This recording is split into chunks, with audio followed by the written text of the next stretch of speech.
We'll move now to developing news. For the first time, we're seeing surveillance camera images of some of Bob Lee's final moments. The tech executive was stabbed to death in the early hours of Tuesday morning in San Francisco. It happened by Main and Harrison Streets in the neighborhood known as the East Cut. There is a growing memorial to him at that location with flowers and cards. Lee's murder is the 13th this year in the city. ABC 7 News reporter Leanne Melendez spent today looking at those cases to see how many police have closed. But first, let's hear from ABC 7 News I-Team reporter Stephanie Sierra. Stephanie. Yes, Emma, well, we have just seen that surveillance video that shows the final moments of Cash App founder Bob Lee's life.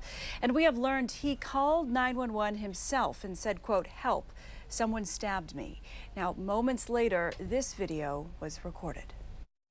These images obtained by the Daily Mail show 43-year-old tech exec Bob Lee stumbling along Main Street in San Francisco's Rincon Hill neighborhood. You see him through the front glass doors of the Portside apartment building. He attempts to use the call box, then falls to the ground. Sources say he had 2 stab wounds in his upper left chest. He was on the ground for about 10 seconds before standing up. We now know he was walking towards a police car. Minutes later, Lee died at the scene. We have some leads to follow up on. I can't disclose what those are now. It's early on in the investigation, but I'm hopeful and I'm very confident. San Francisco District Attorney Brooke Jenkins told the ABC 7 News I-Team she hasn't received any information that Lee was targeted. At this point, a killer is on the loose. Do you have any reason to believe the public should be scared? Anytime we have somebody who's committed murder, we should all be concerned if they are still out and about on our streets. Unfortunately, this is one that's going to take time to solve. Have you seen the surveillance video? I have not. Do you have access to that now? If I requested access, I'm sure that they would give it to me. It's very similar to the Pelosi case. I had viewed all of the evidence in that case. The I-Team was told investigators found a silver kitchen knife with a 4-inch blade in the Caltrans parking lot across the street.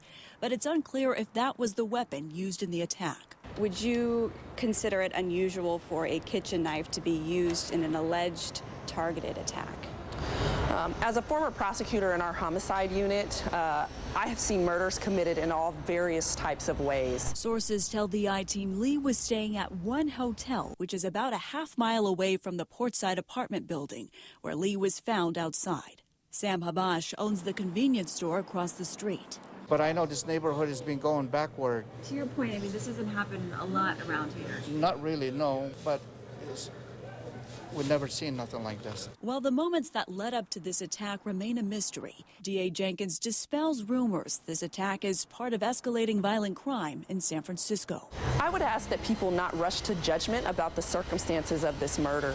We have nothing with respect to how this happened, whether or not this was a repeat offender or whether this was a targeted attack. But the investigation is definitely churning forward, and there's a lot that has been done, and I'm hopeful on this.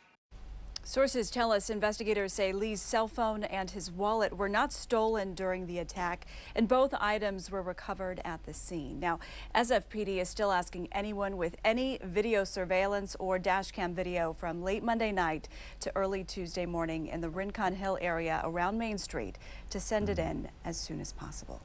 For the I-Team, Stephanie Sierra, ABC 7 News. All right, Stephanie, thank you.